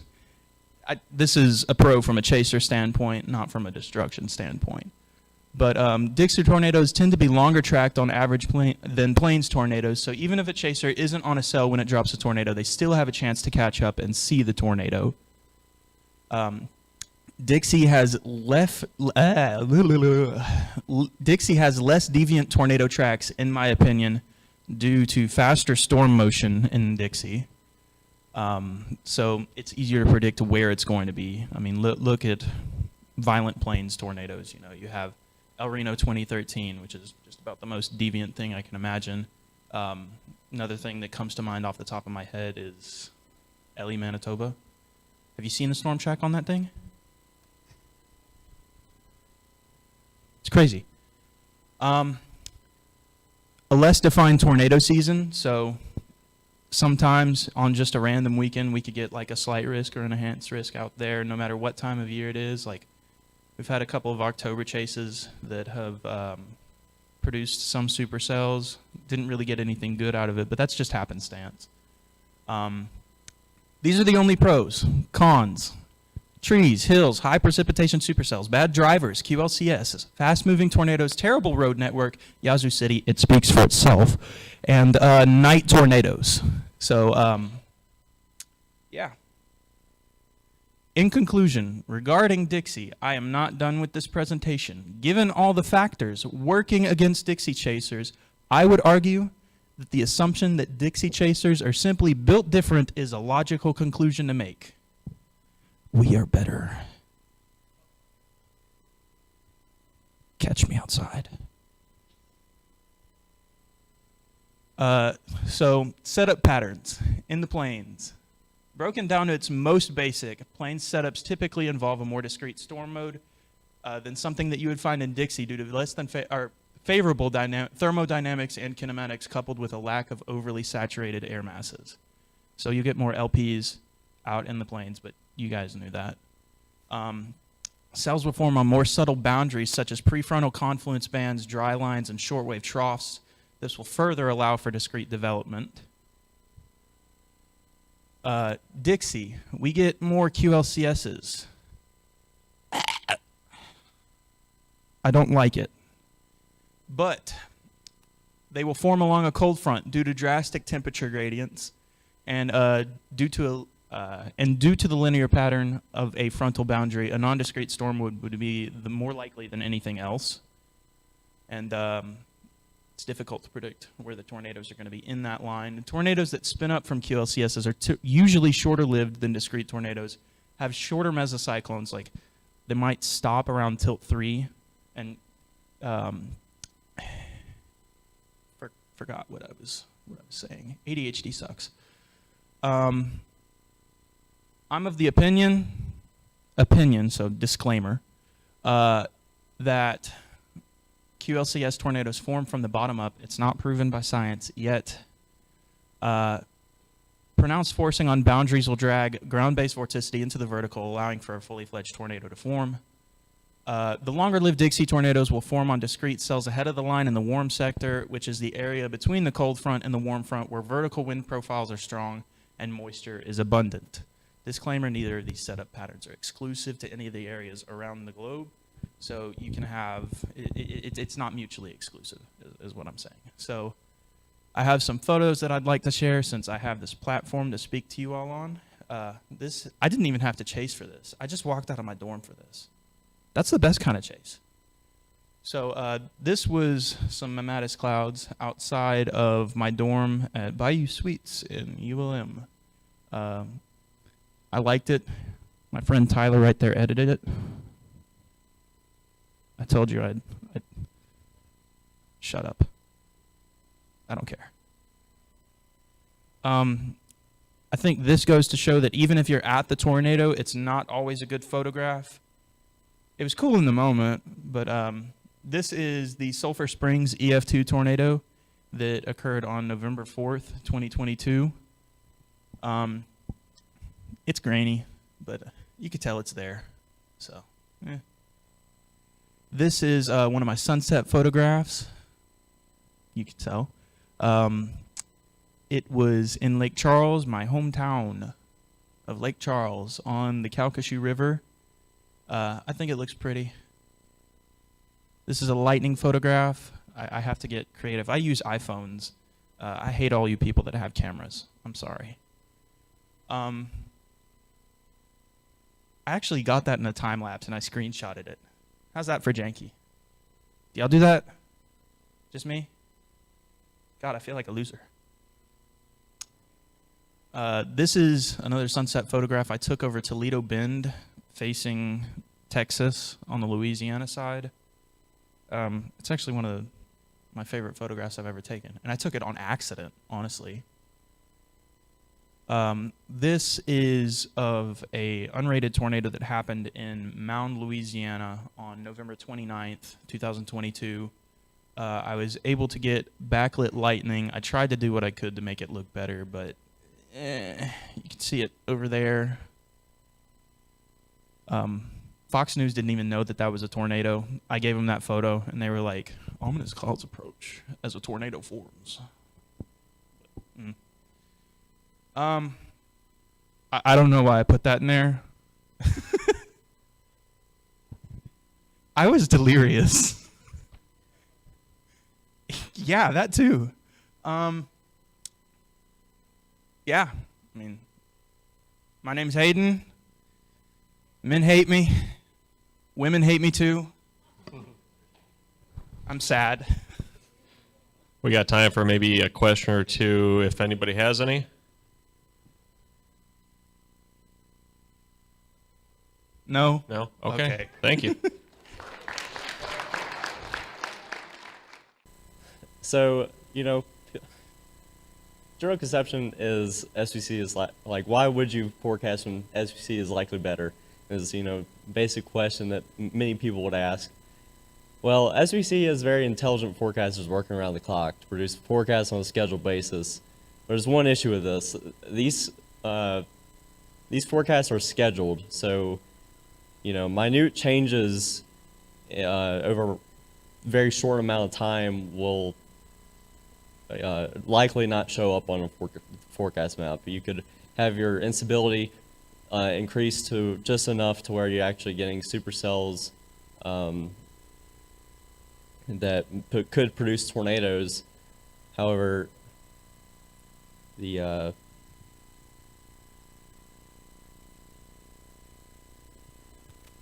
sorry. I usually don't talk in front of major crowds like this, but thanks. But so your instability could increase over time, and you're not going to notice that. So, that's basically what I just talked about. So, don't be afraid to go to an area that you have a feeling will produce something. Even if it doesn't, we're all here to grow ourselves, and that doesn't happen without making mistakes.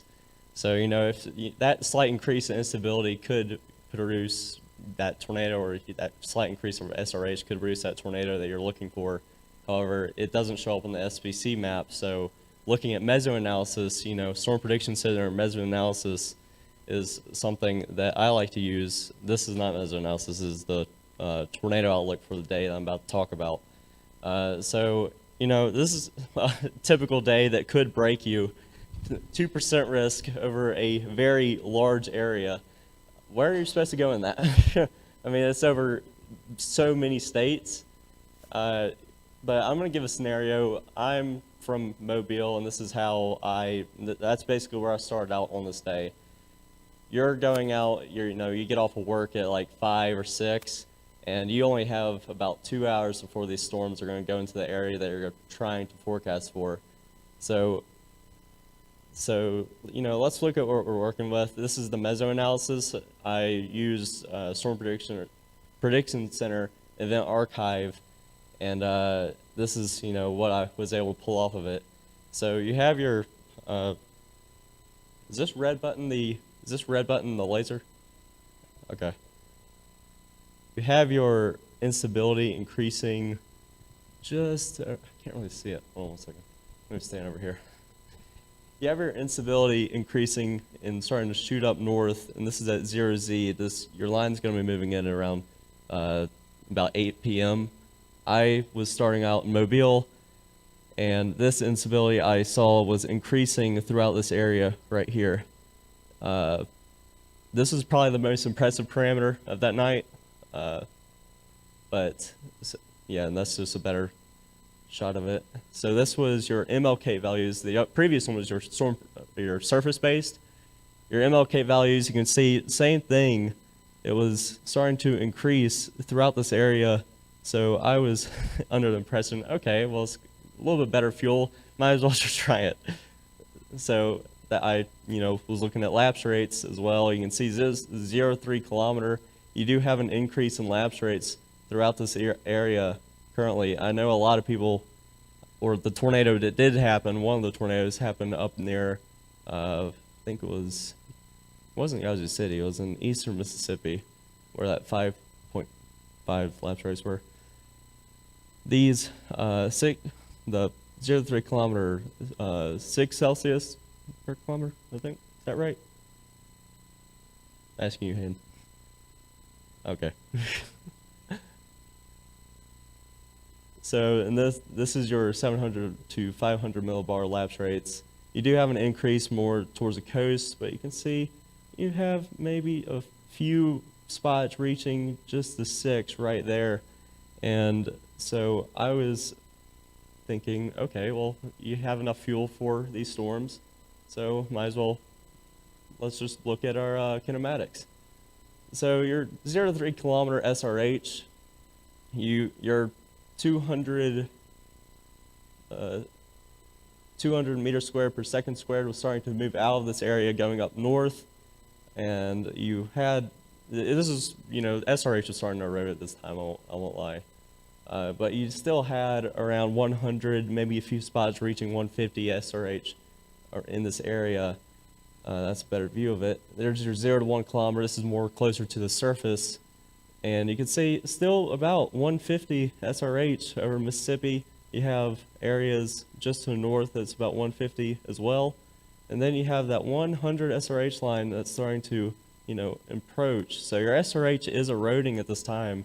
So that was a hinderment that I was seeing. So, I was kind of guessing, should I just waste the gas money that I've spent so much, minimum gaining through minimum wage? Well, sure, why not? So that's your surface 6 kilometer shear vector. You did have 40 knots starting to still within this area. So I was thinking, okay, well, these storms are going to be moving out, and even if it doesn't produce a tornado, I'm hoping that maybe that it will have at least some structure. And that is the storm report map. These all right here, all of these reports happened before I got out of the school, or if y'all were chasing and got out at 5 p.m., these all happened before then. There's no reports where I went. So, like, what would you have gone out to chase If not, you would have missed this about an hour to your north. And that was a picture I took just north of Mobile.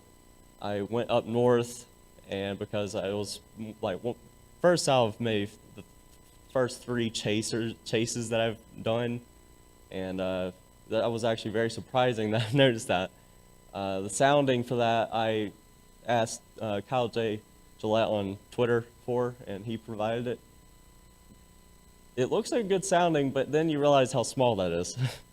Your SRH is, 0 to 1 kilometer is approaching 100, but 0 to 0.5, I mean, it's 71. It's maybe just enough to get that thing spinning, but not enough to necessarily produce a tornado. Your instability values, they're decent. They're still going. It's still providing fuel. I decided to stick to the most southern storm along this line. It was kind of a broken up QLCS line, but it had supercells. I believe this was, this is from KBMX. I was using KMOB at the time, and it actually looked, I guess it looked a little bit less pronounced, but I remember Norman Smith had a sounding similar to this. It did produce a tornado somewhere up in Ohio, and the storm looked fairly similar, but this, that sounding, it's small, but it will get your storm spinning. Do y'all have the video? We do, but we're running a little bit low on time here. You have any questions for Tyler? I do apologize about the nervousness. I never talk in front of a crowd at all. But I just want to say thank you all for having me up here and everything. The event was incredible. The only reason I was able to come up here was because I was in Monroe and for college. I usually am in Mobile, and I saw that this was going to happen, so I went ahead and came up here. And people I've grown up watching, like Reed Timmers, Talbot, Josh Morganman. They're all people that I have looked up to for years. So I'm glad to actually meet them in person, and just thank y'all for everything.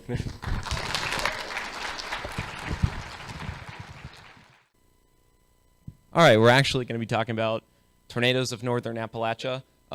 Before I start, I want to use my 30 seconds of having a soapbox to just shout out everyone who's talked about driving safety through this conference. I know the safety lectures get difficult, but last year alone I had multiple people road rage at me, and I'm tired of seeing that stuff. So I appreciate everyone who's actually spoken out about that.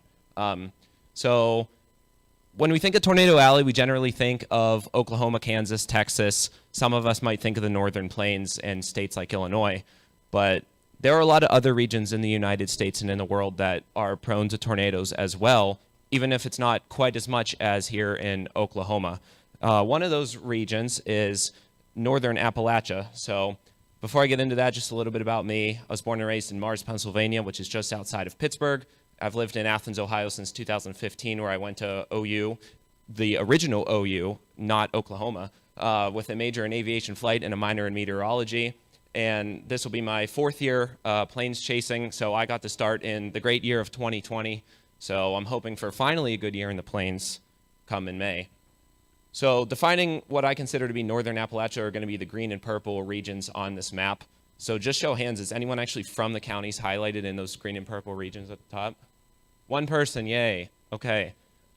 Just one of us, yeah. Well, that's not in it, so you get half credit, all right? So Appalachia is a very distinct cultural region in the United States. It's defined, of course, by the Appalachian Mountains. And I know it's weird that we say Appalachia, but Appalachian Mountains, but that is the correct way to pronounce those two terms. It's very excluded from the rest of the country culturally, politically, economically, just due to the difficult topography. In this entire highlighted region, not just the green and purple ones, Pittsburgh is the only major city in all of that area. So most of it's very remote and very unpopulated. And of course, most of it is kind of, relatively speaking, a tornado hole, especially over southern West Virginia. This is from tornadoarchive.com, and this is all the tornadoes in recorded history. As you can see over West Virginia, there's just not a ton. But there are some notable ones, so we're going to go over some case studies from that. Starting with June 23rd, 1944, was the Appalachians tornado outbreak with 154 fatalities. 3 F4s, two of them going through Pennsylvania, one in West Virginia, and then an F3 in PA. And I think down near Delaware, there was also an F3, but that's not in the region we're talking about. But it did go on to the East Coast after that. The big one was in Harrison County, West Virginia. This was an F4. It was on the ground for 60 miles, 300 yards wide, killed over 100 people, injured 381. These are numbers you would expect to see in Alabama or Mississippi or maybe Texas. But this actually happened in West Virginia and caused extensive damage. Of course, this was way back in 1944, so we don't have many pictures of the actual event, just the damage afterwards. And then we also had a tornado in the town of Davis, West Virginia, which is the highest town east of the Mississippi, 3,500 feet, which doesn't sound like a lot to us where we're used to chasing in Colorado over 5,000 feet. But you have to remember that the ground there starts at 0, so this is 3,500 feet up into mountains. Davis is also home to beautiful Blackwater Falls. I spent a lot of my childhood there. This F3 went through town, killed 3 people, injured 25. And it kind of just disproved the myth that mountains stop tornadoes. That is not true. Mountains do not stop tornadoes. This one happened right in the middle of them. Then on April 23rd, 1968, the Gallipolis, Ohio F5 happened. Touchdown in Ohio went all the way to the Ohio River, where it lifted just before the West Virginia line. 7 people were killed, 10 were injured, and it was on the ground for 34 miles. So even high-end F5 tornadoes can happen in this region of the country. There's a photo from the Portsmouth, Ohio Public Library. Once again, extensive damage. And interestingly enough, there's been 66 tornadoes of F5 or EF5 strength, and Ohio as a whole has had 4 of them, and the Appalachian part of Ohio has had 2. We'll get into the one in northeast Ohio in a moment. The other 2, of course, if I can get this, there we go, these 2 were from the 1974 super outbreak, the Xenia one and the Cincinnati one, which is not in the region we're studying today, but those, of course, are very famous ones. So it is interesting. You wouldn't think of a state that far east as being a state that's had 4 EF5 tornadoes, but Ohio has actually had 4. And then April 3rd, 1974, of course, the super outbreak, I mentioned that. There was one tornado, one major one that went into West Virginia. A squall line struck West Virginia and Western Virginia, and Beckley, the town of Beckley was pretty much areas of it were completely destroyed. 32 people injured, and a child in a mobile home was killed, which is another big problem in this region of the country. People live in what's called haulers, so it's basically a valley between 2 really big hills or mountains. And a lot of people just live in mobile homes that are not made to withstand tornadoes at all. And due to the fact that even nowadays there are people without internet, there are people with dirt floors still in these regions, so they don't even know when something is coming a lot of the time, and that's a huge problem. And then probably the most underrated tornado outbreak of all time is the May 31st, 1985 in Ohio and Pennsylvania. As you can see, this F5 here, F3, bunch of F4 that was on the ground for over 100 miles, and a bunch of F4s here in northwest PA. The most famous one of this is the Niles-Wheatland F5 tornado. It produced F5 damage in both Ohio and Pennsylvania, the only F5 for Pennsylvania. 18 people were killed, 310 were injured. It did over $2 billion in damage adjusted for inflation. This was a trucking plant down here that was completely destroyed. That's F5 damage in Pennsylvania. This is in Niles, Ohio. That's F5 damage. And there's one of the pictures of the tornado. If we can skip to just like 45 seconds in on this video, just so we can see the part with the tornado.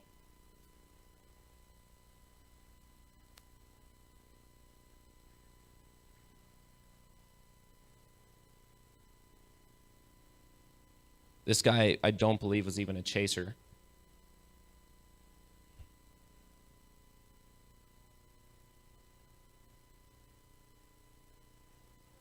I guess there's our audio.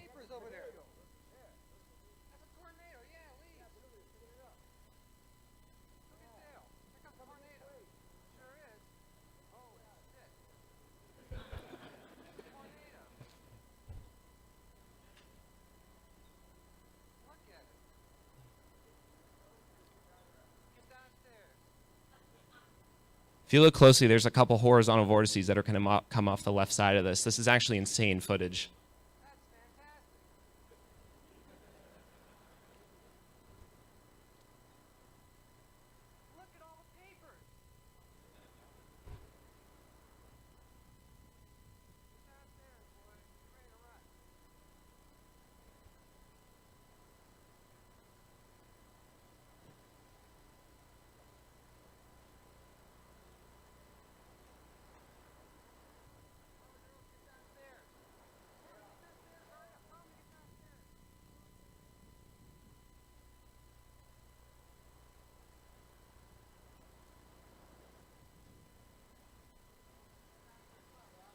So obviously just intense upward motion with that. I mean, that's about as strong as a tornado could get.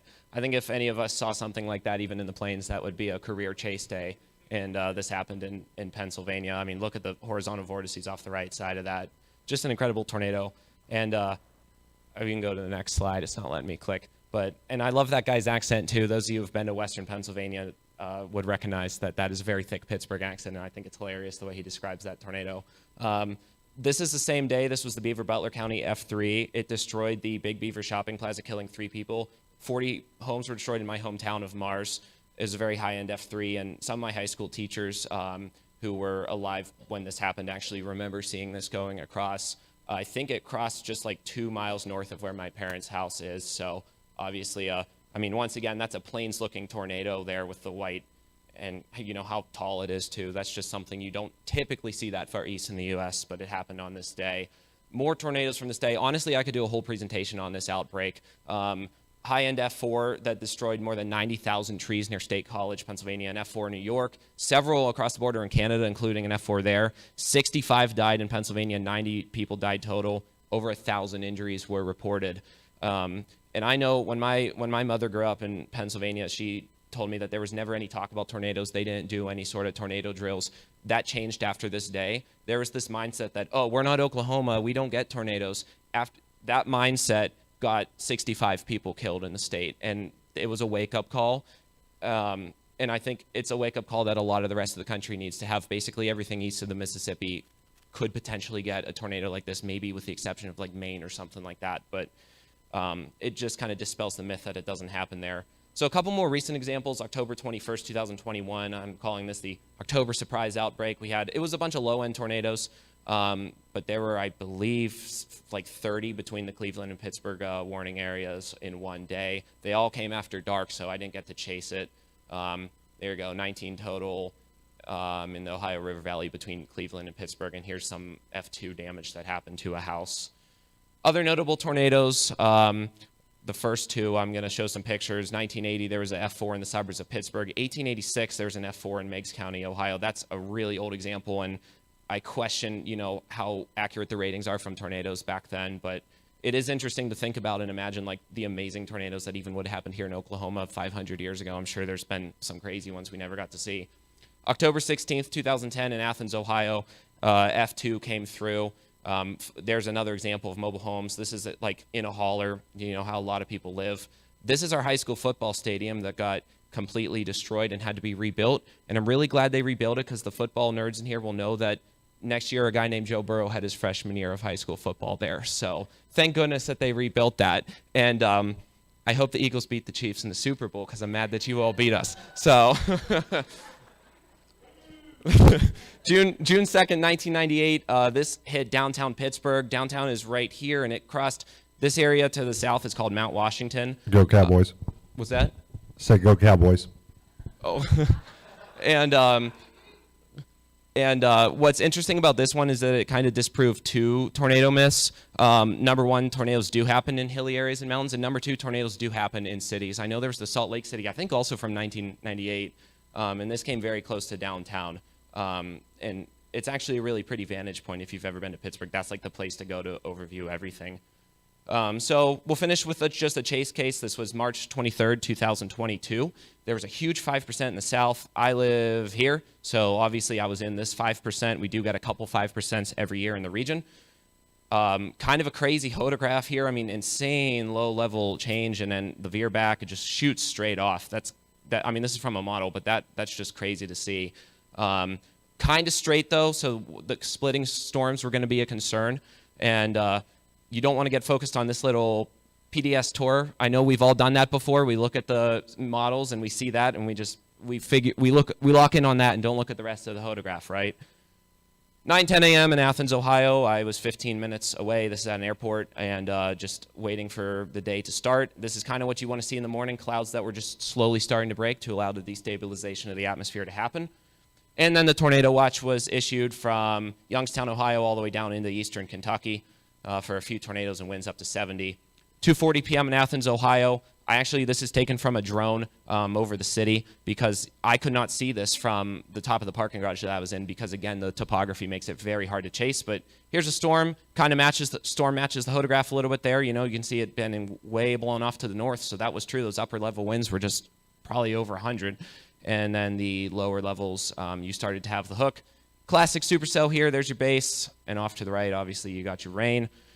And there's the storm as it came through town. I'm actually kind of surprised this thing didn't go tornado warned because when I saw it in person, it had quite rapid motion. And then look at that RFD clear slot kind of wrapping right in around. So real beautiful. It kind of occluded on itself as it got through town and started to die as it went to the north.